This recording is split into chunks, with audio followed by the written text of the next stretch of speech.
Hi guys, Harrison101 here with another video, and this time more of an analysis kind of video. On the driver you're looking at right now on the screen, Michael Schumacher. Now, Formula 1 has been one of those sports that I've always watched.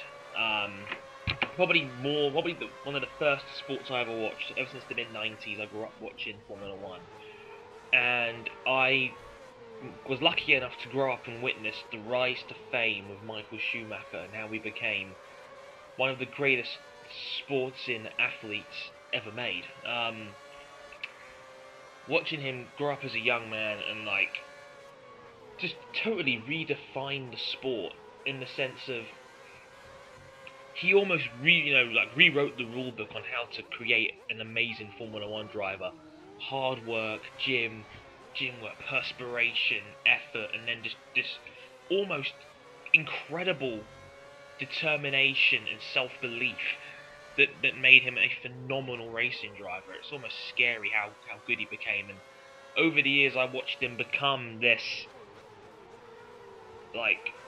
incredible driver who, like I said, broke almost every record in Formula One that's ever stood. 91 race wins, 7 world championships. I think 59 pole positions, more than any other driver. And it's funny because when he retired in 2008, no, sorry, 2007 actually, it was 2007, I thought I'd witnessed the end of an era. I mean, I don't think there'll ever be another modern day Schumacher in the sense of, I think the game has changed, I think the cars are more balanced. I've always said Schumacher was gifted 2 or 3 world championships because of Ferrari's bulletproof reliability as a car, only having one breakdown in 5 years of racing. When you have that kind of car underneath you, not to mention your incredible skill as a driver, you will go far, and that's exactly what Michael Schumacher and Rubens Barrichello did, and Felipe Massa as well in the later days of Ferrari in 2005, 2006, that kind of time frame as well. I didn't know if the sport would be the same. Luckily, there's other. I mean, the sport is now bursting full of young talent. You've got Sebastian Vettel as reigning world champion. You've had Jenson Button as a world champion. Lewis Hamilton as a world champion. Mark Webber seems to have found his form underneath the Red Bull.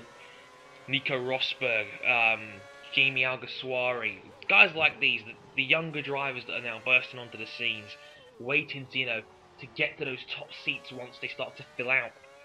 And Schumacher looks really out of place now on the grid, being a 42-year-old man, and I'm starting to wonder whether his comeback has been worth it. I mean, when he retired in 2007, he was 37 years of age. He had, like I said, won 7 world championships, won over 90 races. Did he have any need to come back? Really, I don't think so. I mean, he'll end his legacy, no matter what happens, as the most successful Formula 1 driver who's ever lived. But ever since he's come back with Mercedes, I've been unsure as to whether he'll ever refine that amazing form he had to win those championships. Michael's gone out and blamed himself rather than blame the car, and I think that's a harsh thing to say for him. I know it's very un-Schumacher-esque, because this is a guy who tends to act like a bit of a sore loser and bend the rules in the past, when he parked the car at Monaco in 2007, or when he's hit like Jacques Villeneuve on the track, or when he took out Damon Hill in '96.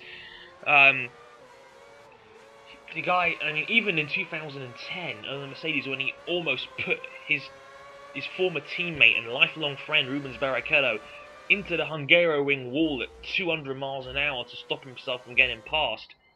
I mean, it's things like that which has obviously turned a lot of people against Schumacher and have made him out to be an unsportsmanlike villain of sorts. And I don't know whether his Mercedes run has ever been that great. I mean, you look at his first season with Mercedes and he was getting outperformed consistently by Nico Rosberg, the younger German, the more talented, the son of Keke, who was also a world-class racer by himself back in the late 70s and 80s. And Rosberg was outdoing him. I remember the terrible race he had at Singapore when he was spinning, he was coming off the walls, and people were questioning whether he should have even come back. It's funny now because in 2011, I think the car underneath him's a bit better, and he's actually, I think, performing on a very similar, if not the same level to what Nico Rosberg is now at Mercedes. As I said, Michael's blamed himself for the errors and and the fact they're not performing well enough. I have to disagree. I think people are being too harsh on Michael. I think the car is the problem. Anyone who has watched the most recent Formula One season will know it's a three-team race. You have the Red Bulls, who excel on any track that has a lot of downforce on it.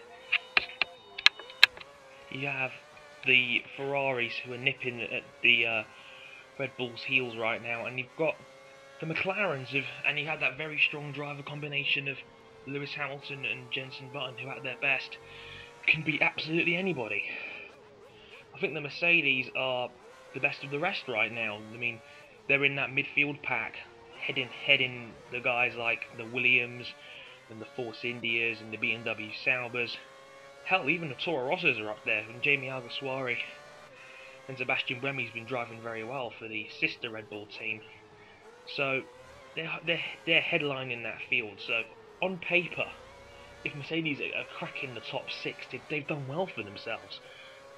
They've got to hope, though, that the other of the top three teams have made a mistake along the line. And I don't think that car is competitive enough to realistically challenge for podiums and race wins. They might get the odd podium here and there during the 19 races, but they're never going to get a race win, because for them to do that, they've got to hope all three of the teams ahead of them run into problems. And unfortunately, that's just not going to happen. Formula 1 isn't like that. I mean, it's not like a wet race when all of a sudden, a bit of luck can change the whole grid on its head and the whole field balances out pretty much. It's all down to driver skill. It's not quite like that. The thing with Michael Schumacher, though, is that he has performed much better this season. He's pulled in some results. He's about on the same level as Rosberg now. And his most recent, I think, 4th place, I think, in Canada was his best drive since he's come back. And that was a phenomenal race and a phenomenal drive. So I'm really glad he's doing well for himself out there. So, as a Schumacher fan and as a man who's as a man I've got tremendous respect for, I'm glad he's doing well again. I just wish he'd have a better car so he could challenge for race wins, because I think him in duels with other guys like Sebastian Vettel, the other younger German, and his teammate Nico, and him against somebody more experienced, younger guys now like Lewis Hamilton and Jenson Button, I'd love to see him in that mix. I think that would be very interesting to see whether the Germans still got it. Whether the more experienced Germans still got it, I should say. What do you think? What do you think of the Schumacher comeback since 2010 and his return to the Mercedes team? Do you think he can challenge for race wins? Do you think the Schumacher of old is gone? Do you think he'll be able to challenge for race wins in the future of Mercedes, or is it just the beginning of the end for him? Would you like to see him replaced by another younger up-and-comer like an Adrian Sittil, or a Paul di Resta, for example, or Jamie Alguersuari? Let me know. I hope you enjoyed the commentary. I hope you enjoyed the race of me as Michael Schumacher there, coming back from the dead like that.